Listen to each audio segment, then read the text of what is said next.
Hello lovelies, welcome back to a new video. Today I will be chatting about recent movies and shows I have watched. I have them all in my phone here. This is the second time I've had to record this video, as the mic did not work the first time around, so fingers crossed, because it was like over an hour long before. So, as always, these will be spoiler-free little reviews, so that you can use it as a suggestion list if you see fit. These are just some shows and movies that I've watched since the last video of what I've watched lately. So, starting off, we have No Hard Feelings from 2023, which is a comedy rated R, starring Jennifer Lawrence and Andrew Barth Feldman. On the brink of losing her home, Maddie finds an intriguing job listing. Helicopter parents looking for someone to bring their introverted 19-year-old son out of his shell before college. She has one summer to make him a man or die trying. So this movie definitely had some good laughs. Sometimes I'm just not a fan of more modern comedy, but this one did have some laughs. Jennifer and Andrew both are really entertaining in this movie for their very different characters. It is, of course, rated R, so keep that in mind for the content that is in this movie, guys. But overall, I did think it was a really sweet movie. It's a comedy, of course, but it has like heartfelt moments, which is always appreciated, I think, in comedies. So I would recommend this one, and I'd probably watch this one again. Then I have Cinderella 2, Dreams Come True from 2002. It's an animated musical, 3 royal tales, featuring Cinderella and her life at the palace. So this is just like a cute animated movie, right? I had watched all the other like Cinderellas, and while I was getting ready to do my cosplay of Cinderella, so I was like, I haven't watched this one yet.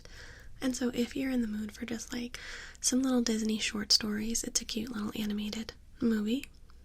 I had never seen this one before, so I thought I would just give it a shot while I was working on my Cinderella cosplay and getting ready for it. And like I said, if you like little Disney animations, then go ahead and check this one out. Or if you like Cinderella.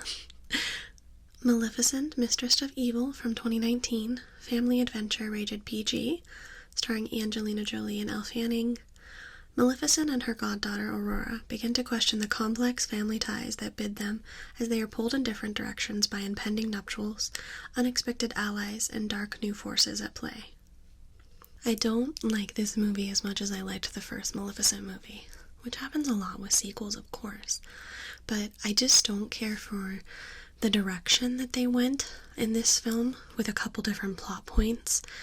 So I was kind of let down by this movie. There's also a few storylines that I feel like they bait you in, or they tease some ideas and then they're kind of left open-ended, like you get no answers about them.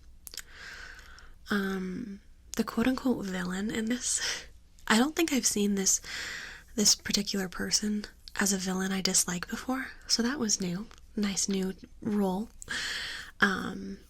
Angelina Jolie and Elle Fanning are, of course, still really good as Maleficent and Aurora, but I just didn't really care for this one. So if you've seen the first one, or if you like Disney, I'd probably recommend it to check it out yourself, but I personally don't even know if I would watch this one again. I just was expecting something different, and I didn't really care for the plot points that they went for in this one. Knock at the Cabin from 2023, horror mystery, rated R, Dave Bautista, Jonathan Groff. While vacationing, a girl and her parents are taken hostage by armed strangers who demand that the family make a choice to avert the apocalypse. This movie is a really good thriller, and it was like a fresh storyline, in my opinion, which is kind of rare with Hollywood these days, but I hadn't really seen a movie like this before, and I thought it was very interesting and very nerve-wracking. It's a great thriller. Dave Bautista is fantastic in this. I think he's very underrated, and I hope he does more serious roles because, of course, everyone knows him from Guardians. But this is a more serious role, and he's really good in this. The whole cast is really good, plays their parts. But yeah, if you're looking for like a new take on a thriller, at least I haven't seen something like this before, I would recommend this. I would watch this again, although it's one of those movies where, maybe it won't be as good the second watch. Maybe it will, I'm not sure. But I did enjoy this movie, and I would recommend it. To continue with my M. Night Shyamalan, because Knock on the Cabin was him, and Old, from 2021, rated PG-13, is a thriller. A vacationing family discovers that the secluded beach where they're relaxing for a few hours is somehow causing them to age rapidly, reducing their entire lives into a single day. Again, I found this movie to be very interesting. Thought it was a great thriller and a cool concept. Just briefly kind of looking online, I guess a lot of people don't like this movie. I might be one of the few that didn't really enjoy this. It's a nice mix of a cast, and some of the kids obviously start off quite young, and then they're aging throughout the day, and I thought the casting was really good on that. So I would recommend this movie if you like thrillers. I don't understand some of the hate I saw online about this movie, because I did enjoy it. Then I watched Toal Killer from 2023, rated R. It's a slasher. When the infamous Sweet 16 killer returns 35 years after his first murder spree to claim another victim, 17-year-old Jamie accidentally travels back in time to 1987, determined to stop the killer before he can start. This stars Kiernan Shipka. This is a funny slasher movie. Definitely very corny. You have like the slasher aspect, time travel, the 80s. There has to be some corny aspects to a movie like this, so it's definitely comedy horror, if you will. So if you're gonna watch this, I wouldn't take it too seriously, because it's not like a serious horror film. It is definitely corny. So if you're looking for something silly to watch, this might be entertaining for you, especially if you like slashers. I don't know if I would ever watch this one again, but it was an entertaining and fun watch. So if you like those genres of films, maybe you could check it out. Then we go to Fallout from 2024, TVMA. In a future post-apocalyptic Los Angeles brought about by a nuclear decimation, citizens must live in underground bunkers to protect themselves from radiation, mutants, and bandits. This stars Ella Purnell, Aaron Mountain, and Walton Goggins. So I went into this show knowing absolutely nothing about Fallout. I don't play the games. I didn't know about the games. I knew of them, but not besides it being post-apocalyptic, I didn't know anything. But Google told me that I could watch this even if I hadn't played the games, and it was correct, because it's kind of its own story with Easter eggs and whatnot. So if you have played Fallout, of course you're going to catch more things and maybe enjoy some of the references a little bit more than someone like me. But overall, I really loved this show. I would watch it again, and I can't wait for second season because it's been renewed. Lucy McLean, the main character, is fantastic. Little ball of sunshine in a horrible, horrible world. But if you do like post-apocalyptic stuff, I would definitely check this out. Again, you have the more serious vibes that come with post-apocalyptic, but there are some funny bits too, and some comedy and whatnot. So I would check this out if you like that genre of TV show. Then we have XMen 97 from 2024, TV 14. A band of mutants use their uncanny gifts to protect a world that hates and fears them. They are challenged like never before, forced to face a dangerous and unexpected new future. So this show, I think, was a really good show of growth because it's an animated show. Could be for kids, but I also think that it was very much for the generation that grew up watching X-Men and then are adults now, because there were some very serious topics that they covered in the cartoon, and I think it aged well with the kids from back then, but you could also still watch it. if you're a new X-Men fan or an old X-Men fan. So I think they did very good with this animated series. They went real deep with some of the emotions in these episodes, but overall I think it was a really successful show. If you like X-Men or comics or anything like that, I would recommend it, even if it's animated. I know animation isn't for everybody, so keep that in mind, but I would watch this again and I would recommend it, and I believe they're going to be doing more episodes as well. Orphan First Kill from 2022, rated R, stars Isabelle Fuhrman and Julia Stiles. After orchestrating a brilliant escape from an Estonian psychiatric facility, Esther travels to America by impersonating the missing daughter of a wealthy family. So again, not as good as the first one. Movies rarely are. The first Orphan movie is actually one of my favorite scary movies. I think it's really well done. It's interesting. There's good twists. Now, this one just doesn't live up to it, unfortunately. There is a twist in this that I did not see coming, which I appreciate in horror movies when you don't see something coming. But in my opinion, it just doesn't touch the first one. Now, this is a prequel, so it's made after, but obviously it is a prequel, so it was interesting. I noticed while watching that the footage was kind of blurry, and I was like, what is happening here? And I looked it up, and because they used the same actress for Esther, and she is of course aged, she's not a child anymore, they used a soft lens for the whole movie, so it gives a really blurry edges, it blurs the face to make people look younger, so it was an interesting vibe. I understand why they did that. I think they didn't want to do CGI was a big thing, so they just used a soft lens, but it makes for an interesting watch. I would say if you like scary movies, if you were a fan of the first one, you could give this a watch like I did. I don't regret watching it. I just don't think I would maybe go to watch this one again because it's not as good as the first movie.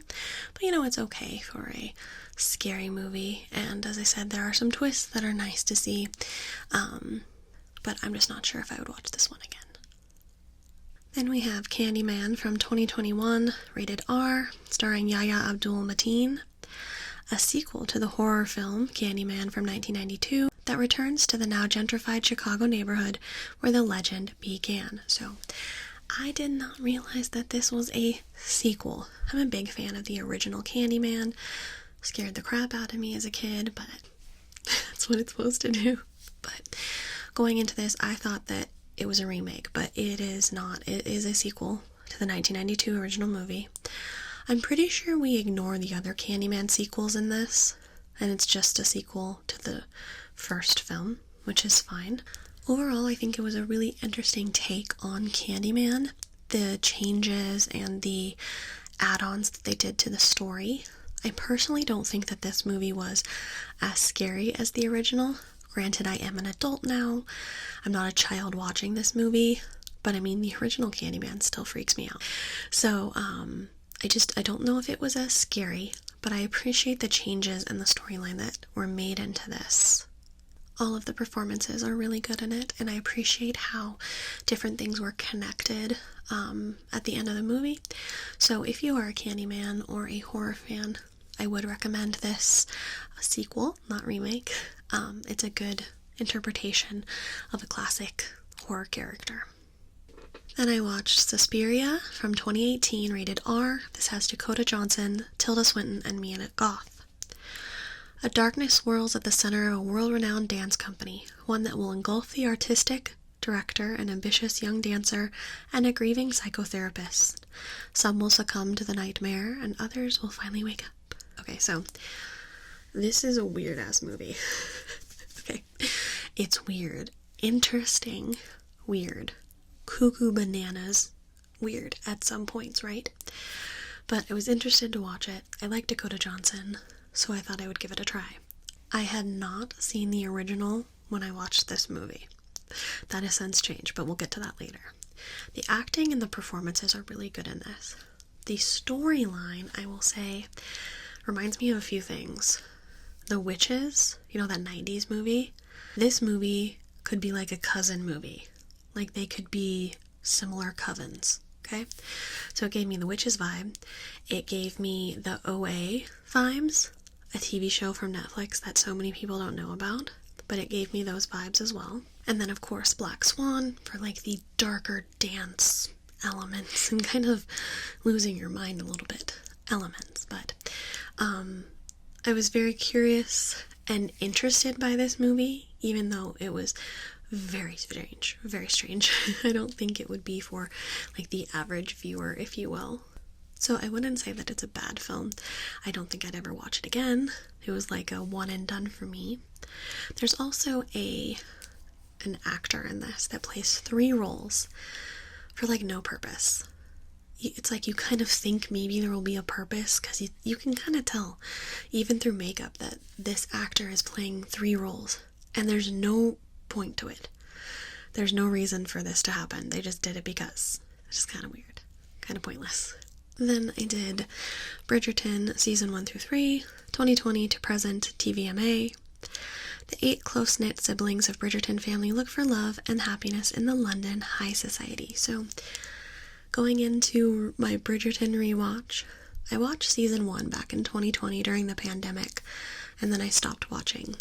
So before I started the newer seasons, I wanted to rewatch Season 1, because I really didn't remember that much. And then I watched Season 2, and Season 3 was new this year. And I got, like, back into the mix of it and everything. And I understand why Season 1 was so popular. All the book talk and romance lovers, right? Season 2 was just, like, such gossip and scandal for me. I kept saying that when I was watching Season 2, like, oh my god, the scandal. How are they going to get out of this? The scandal. And then Season 3 was a hit and miss for me, because they released it in 2 parts. The first half of Season 3, I was, like, hooked. I was so excited for the second half. And then, I'm not gonna lie, it kind of dipped a bit and was a little bit of a letdown. There was a lot of storylines happening in Season 3, and I think they could have benefited from editing out some people and, like, focusing on the core characters, because there was just, like, so much happening. You lost moments between characters that are your favorites. That is a little bit of a problem that Bridgerton has, and it happens, like, every season. It's like they make you fall in love with a couple, because each season has, like, a couple in mind. They make you fall in love with that couple, and then the next season it's focused on another couple, which is fine, but it's like they almost forget about the previous couple. And you're like, no, I want to see them. I still want to see them. I still want to see their stuff. But I would recommend Bridgerton if you like that type of show. I really got back into it and binged it real fast. And the Bridgerton fandom is very entertaining as well. So I would recommend it. And then, of course, during my rewatch, I did watch Queen Charlotte as well, which I think some people skip, which is a mistake. It's a spin-off from Bridgerton. So Queen Charlotte from 2023... Betrothed against her will to King George, young Charlotte arrives in London on her wedding day and faces scrutiny from the monarch's cunning mother. I loved this show. So it's a prequel show, obviously, but still in the Bridgerton universe. It's important that you watch this show because you'll get storylines that are important in Season 3 of Bridgerton, so you should watch Bridgerton Season 1, 2, Queen Charlotte, and then Season 3. Or you might miss plot points. But overall, I really did enjoy this spin-off show. It was pretty emotional in some parts. And I was tearing up at some of the bits because there's some stuff with, like, characters dealing with illness that they have no control over, and it's quite heartbreaking. But the performances are really good, and I don't think people should skip this spin-off because it's a really good one. So definitely, if you're going to watch Bridgerton, don't forget about Queen Charlotte. Lizzie Bordon Took an Axe from 2014, TV 14, starring Christina Ricci. In 1893 Massachusetts, Lizzie Andrew Bordon is put on trial for murdering her father and stepmother with an axe. So I clicked on this movie because I like Christina Ricci, and I'm familiar with the Lizzie Bordon case. It was definitely a TV movie. They put a lot of interesting edits into this. Like, there was modern music in this movie, which I can't decide if I liked or not, because you're obviously in the 1800s and then like a modern song starts playing and it kind of takes you out of it a little bit in a weird way. I don't know if I liked that. It's like a basic retelling of the case, of the story, of course with Hollywood add-ins, because I have researched the story. I've done a video about Lizzie Bordon's case, and there were some things added in that I think were definitely for like Hollywood, because I had never heard about some of those things. So, you know, it's like just a basic retelling of the story, and they definitely lean one way or the other, because that's always the question, is like, was she guilty? Was she innocent? And this movie definitely leans a certain way. I don't think I would watch this movie again, but if you're interested in the case, it's a pretty easy movie watch. It's a short movie. So if you just want to watch a movie about Lizzie Borden, you could definitely watch that. And there's nothing wrong with the performances in it either. It's just an interesting movie. Okay, then we go into my Marilyn Monroe marathon. I was binging a bunch of Marilyn movies before I did my Marilyn cosplay, and I started with the 7-Year Itch from 1955. It's a comedy romance starring Marilyn Monroe and Tom Awell. When his family goes away for the summer, a faithful husband with an overactive imagination is tempted by a beautiful neighbor. Okay. The husband in this, the main character, is so annoying. He's so obnoxious in this movie. And it's supposed to be like part of the comedy that like he talks to himself. He makes up these ideas in his head, and it's like it's part of the storyline, but I found him to be so annoying. And then it was hilarious. He's like talking about how old his wife is at 31. Well, damn. All of us old senior citizens over here, damn, sir.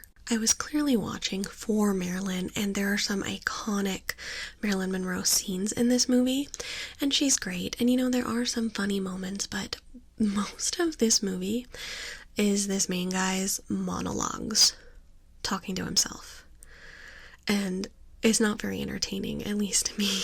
Like, just him going on and on and on. So I don't think I would watch this movie again, but if you're feeling interested in a Marilyn Monroe movie, there you go. Then I watched Niagara from 1953. This is a noir thriller, Marilyn Monroe and Joseph Cotton.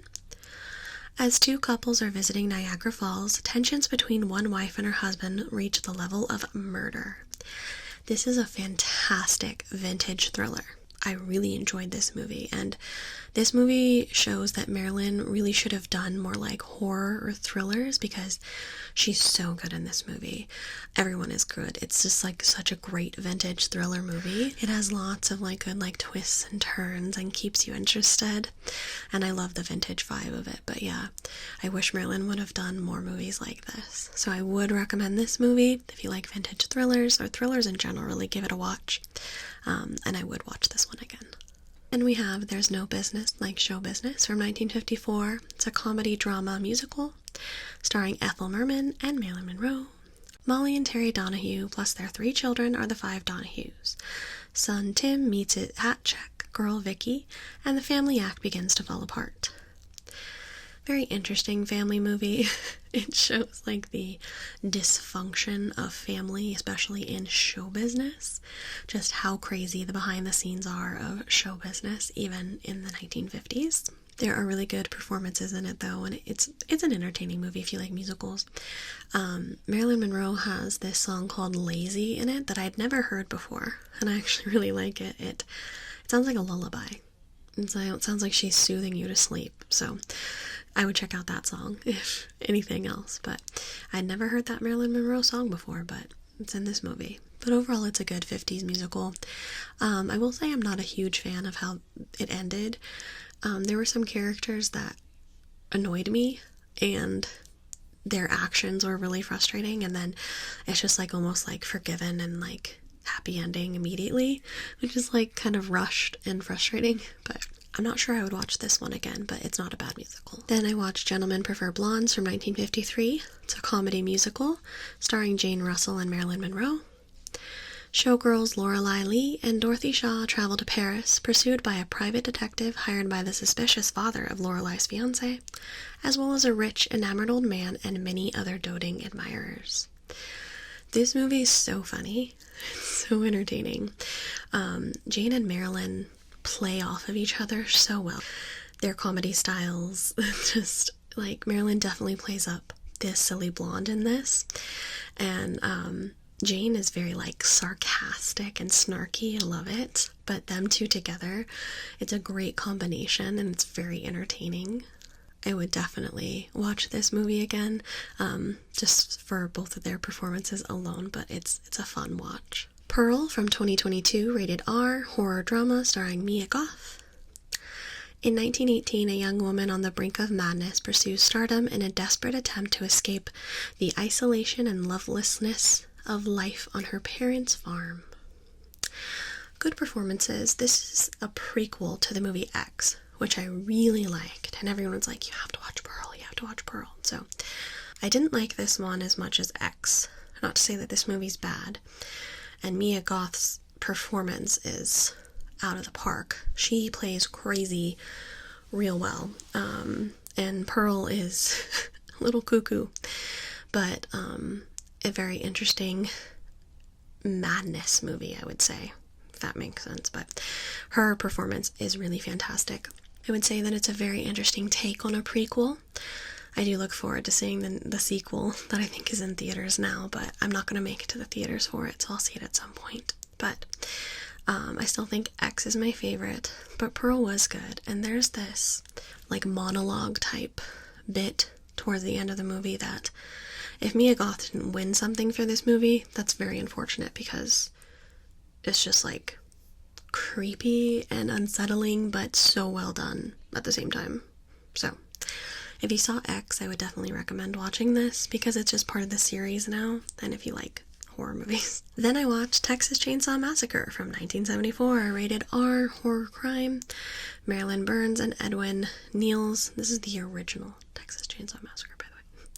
5 friends head out to the rural Texas to visit the grave of a grandfather. On the way, they stumble across what appears to be a deserted house, only to discover something sinister within, something armed with a chainsaw. So, I had never seen the original. They've made remakes and sequels that I've seen, but I just never had seen the original. And I saw it streaming, so I thought, why not?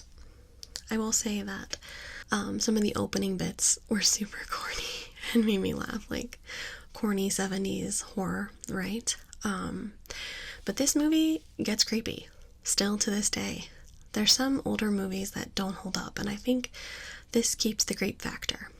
There's, without spoiling, but there's this one jump scare in this movie that I about jumped out of my seat, because it got me good. And then the second, ending half of this movie is so unsettling and creepy that it makes you visibly uncomfortable. And looking into the filming and production of the movie, that's what they were aiming for. The actors were uncomfortable, the filming was so hot when they were doing some of the shoots and everything, and it was just a little miserable for them, unfortunately. And that definitely comes off on screen, because the ending bits are just so unsettling. The main girl must have lost her voice while filming this, because she'd be screaming a lot. But it's scary, okay? Leatherface is a big ass dude. I do not want him chasing me around with a chainsaw. No thank you. No thank you.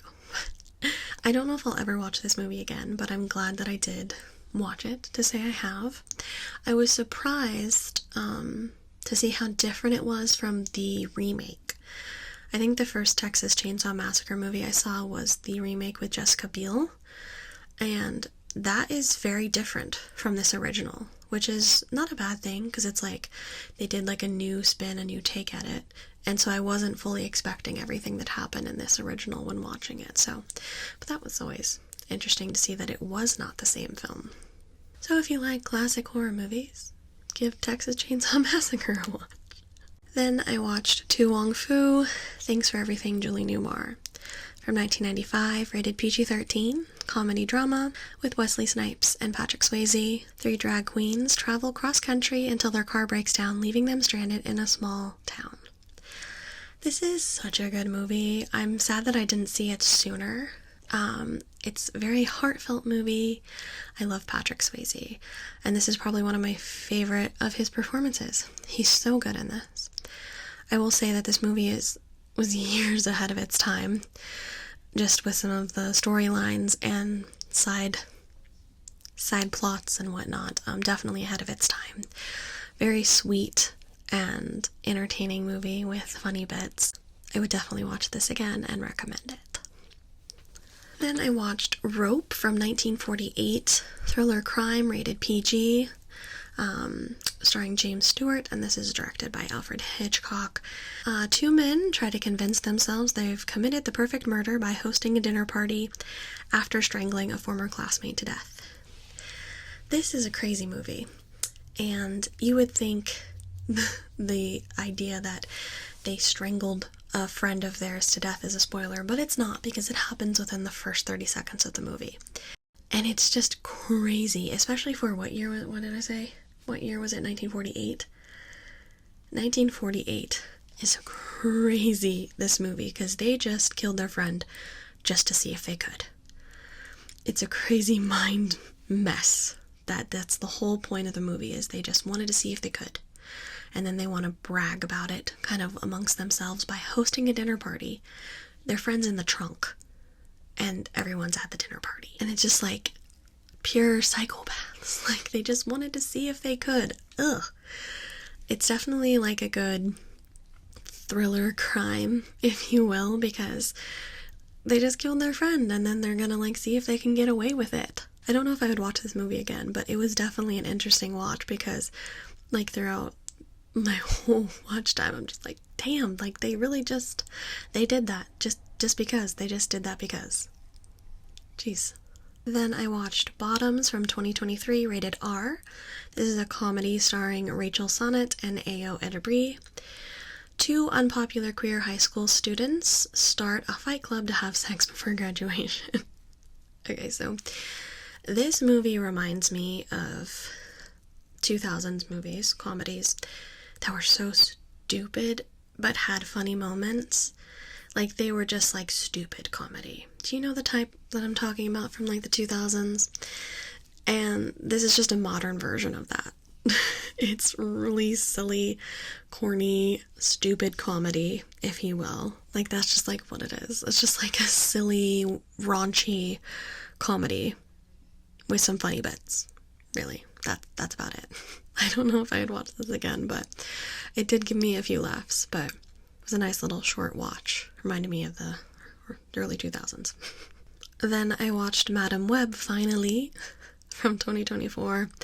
Rated PG-13 action sci-fi, starring Dakota Johnson and Sydney Sweeney. Cassandra Webb is a New York metropolis paramedic who begins to demonstrate signs of clairvoyance. Forced to challenge revelations about her past, she needs to safeguard 3 young women from a deadly man who wants them destroyed. Dun, dun, dun. Okay, I just will openly say it. I do not understand all the hate that this movie gets, because I didn't think this movie was that bad.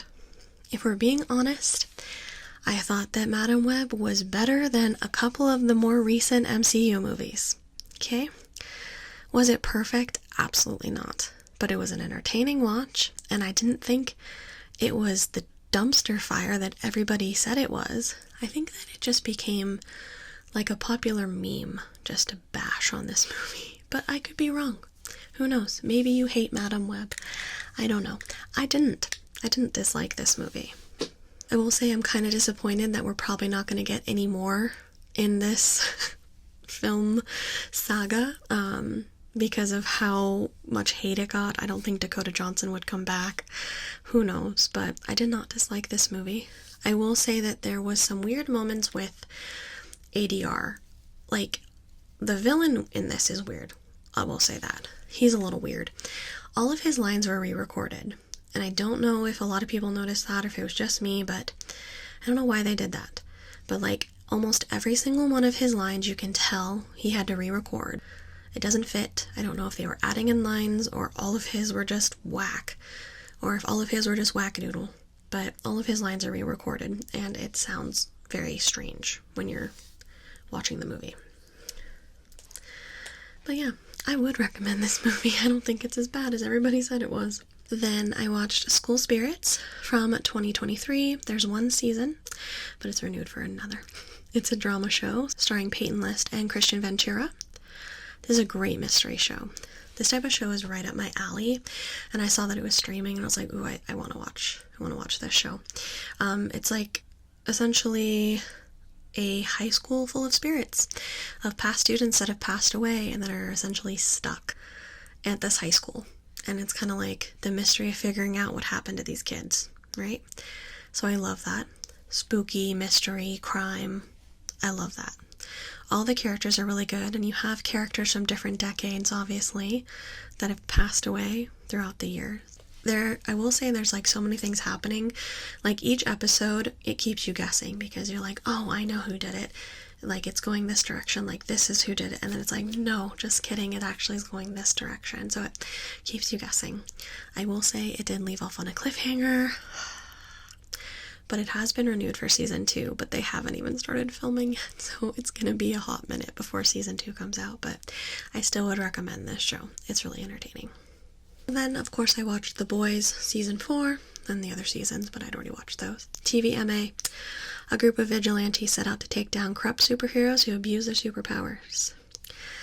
Is this show just not our normal lives now? I mean, it's already the reality of what our world would be if we had superheroes.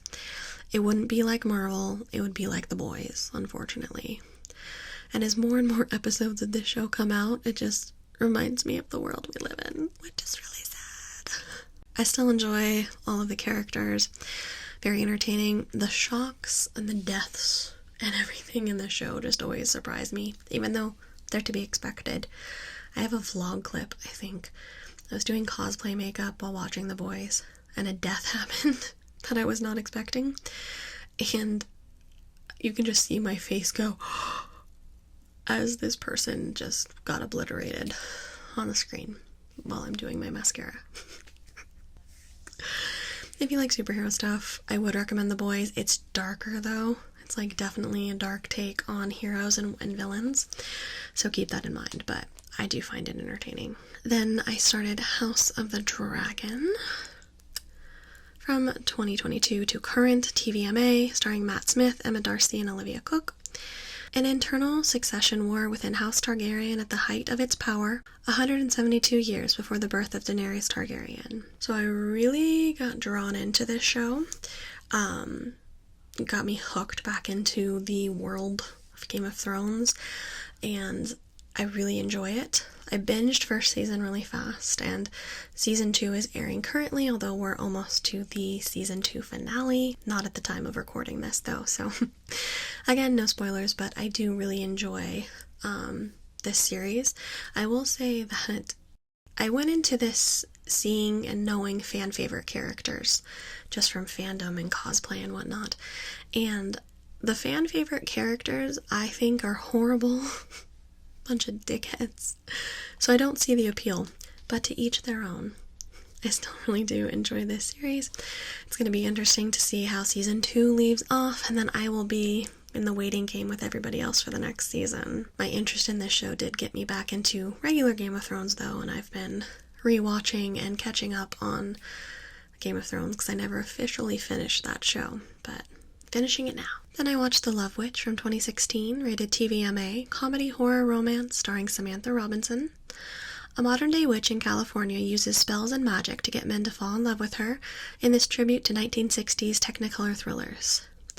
This is such an interesting movie, and the way it was created, you would think it was filmed in the 60s, because they filmed it like a vintage movie. The sets, the costumes, everything. It doesn't just feel like a modern movie set in the 60s, no. It feels like this movie was made in the 1960s, so kudos to them.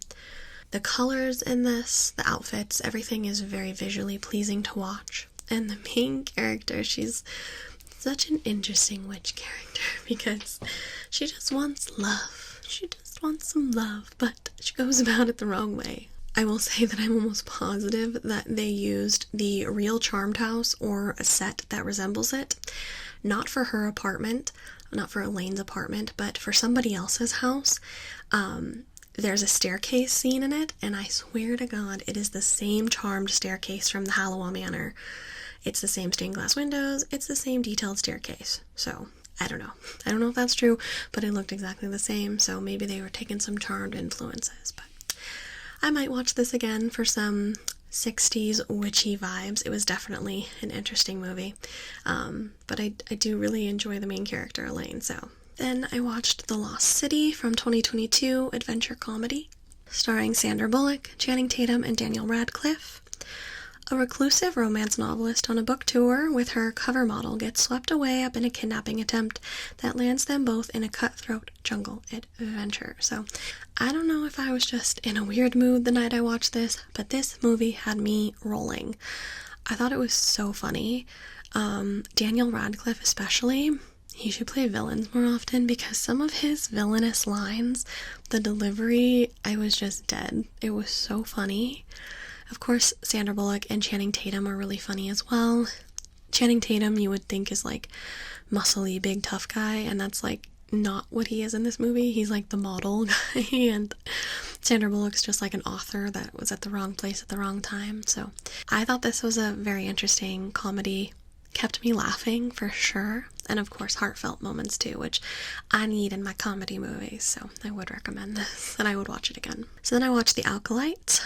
2024 thriller sci-fi is a Star Wars show, of course, starring Amanda Sternberg and Lee Jung-ji. A former Padawan reunites with her Jedi Master to investigate a series of crimes, but discovers the forces they confront are more sinister than they were ever anticipated. So I enjoyed this show.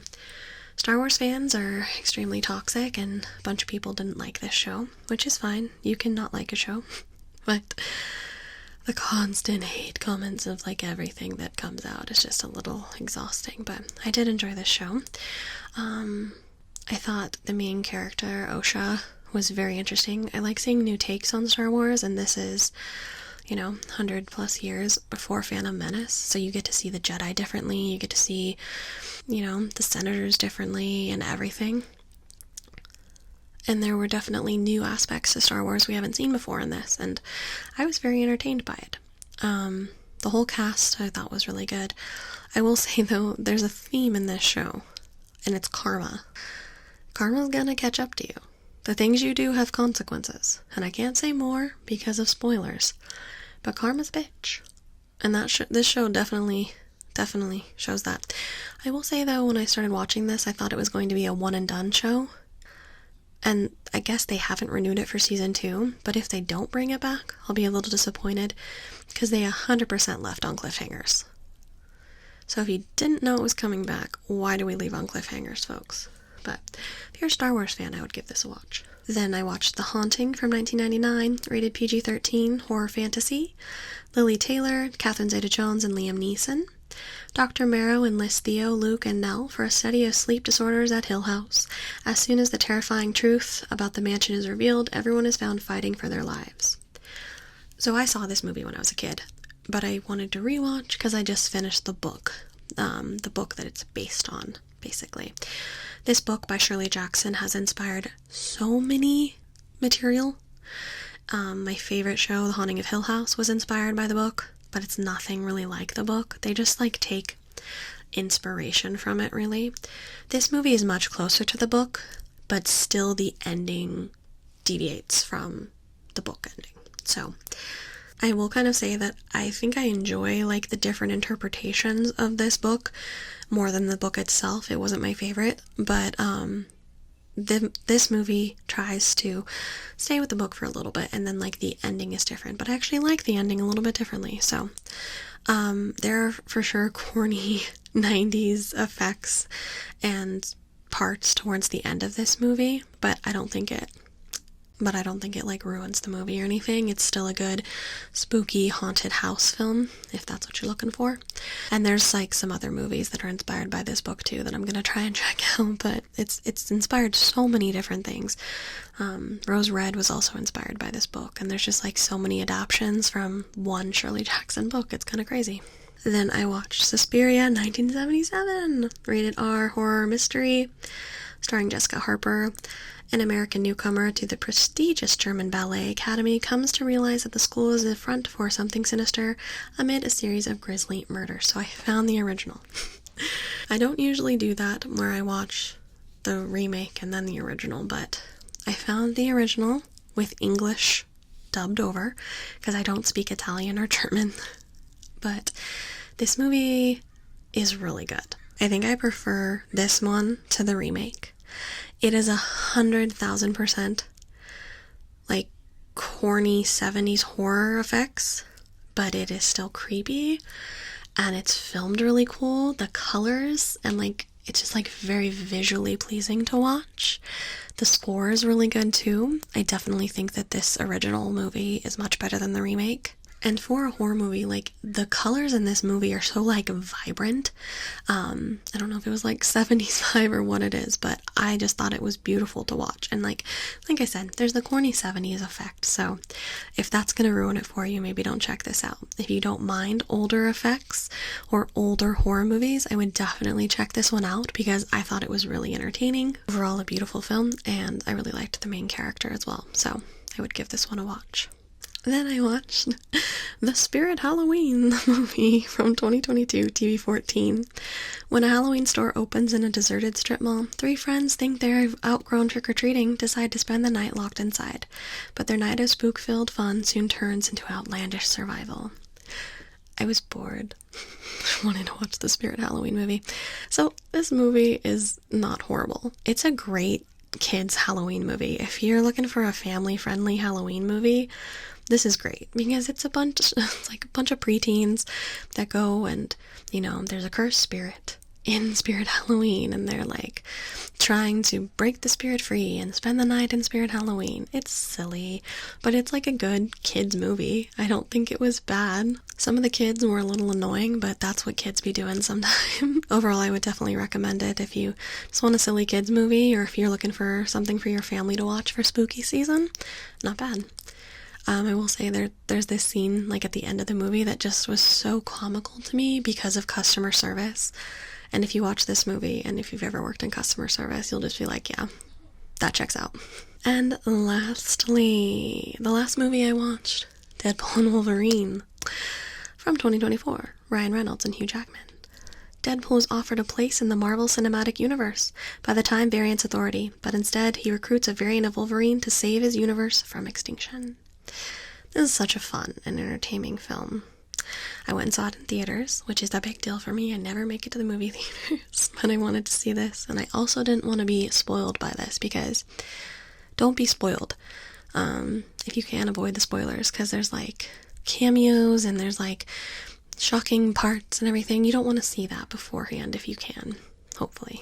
Ryan and Hugh both are really fantastic in this movie. Both their comedy levels and more serious moments, like more emotional moments in this movie, are totally valid and really good.